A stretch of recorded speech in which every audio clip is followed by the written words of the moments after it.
Hey, welcome back, Paulding County Virtual Academy students, to our next series of notes. Today, what we're going to be covering is the nullification crisis. The information from today's notes should help you with the nullification crisis quiz and your module test, as well as your vocab test that you have a little bit later. So let's go ahead and jump into nullification. Now, on your last series of notes, we learned a little bit about Andrew Jackson and how Andrew Jackson, there were many different crises that he had to deal with, and he had a lot of controversy. One of the big areas of controversy was over this idea of what's called the nullification crisis. So let's give you a little bit of background on what was going on.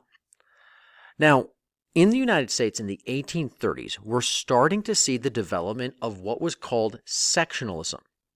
And sectionalism is how the different regions were becoming very different from one another. And a lot of that was because the interests of each region varied. Now, the biggest thing, one of the biggest regions, was because of something called the tariff. Now, a tariff, as you've learned in previous years, I know you guys learned about it in like 6th grade and maybe in 8th grade as well, but tariffs are a tax that's placed on imported goods. And if you look at the diagram that you see on the bottom right of the screen, you can kind of see how a tariff works. And so the idea of a tariff is to make foreign-made products more expensive than their domestic, the things that are made here. And so people would be able to buy stuff here. Hopefully the idea was to help out local American-made manufacturing groups. Now, northern states really liked these tariffs because northern places where there was a lot more manufacturing profited when people bought American-made goods. However, southern states opposed tariffs because it made foreign-made products more expensive. And since they didn't have any manufacturing of their own, it wasn't like they were really being helped out by these tariffs. In addition to this, what we were also seeing was that European countries, especially our biggest trading partner, which was still England, also then passed tariffs against us in retaliation, and many of them were against our biggest export, which was cotton, which was made in the South. And so when Congress passed this high tariff in 1832, a new one which became known as the Tariff of Abominations, Southern states started to claim that their states' rights had been violated. And the vice president of at the time, the vice president of Andrew Jackson, threatened that South Carolina should ignore this law, which is called nullify the law, and it was an unfair federal tax.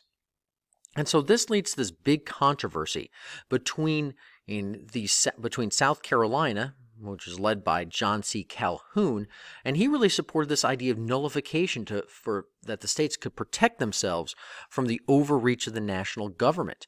And he believed as a last resort that it was okay for a state to secede or leave the Union.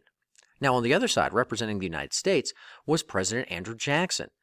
Now, he didn't support the tariff, and he didn't love the idea of the tariff, but he saw nullification as a threat not only to the United States, but also a threat to himself.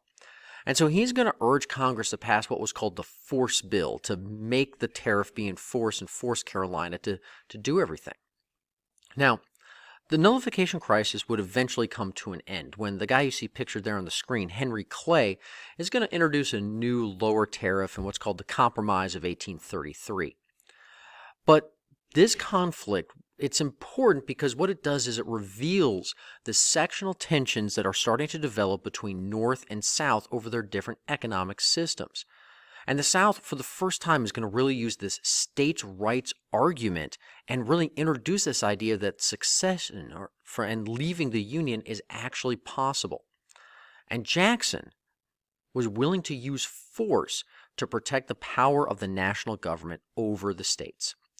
Well, that's all we have for today. So remember, important information we covered today includes that we have got the nullification crisis comes out of the different sectional differences, especially over tariffs, and that it's eventually solved by a compromise, but introduces these ideas of secession and states' rights into the kind of the American way of thinking during the 1800s.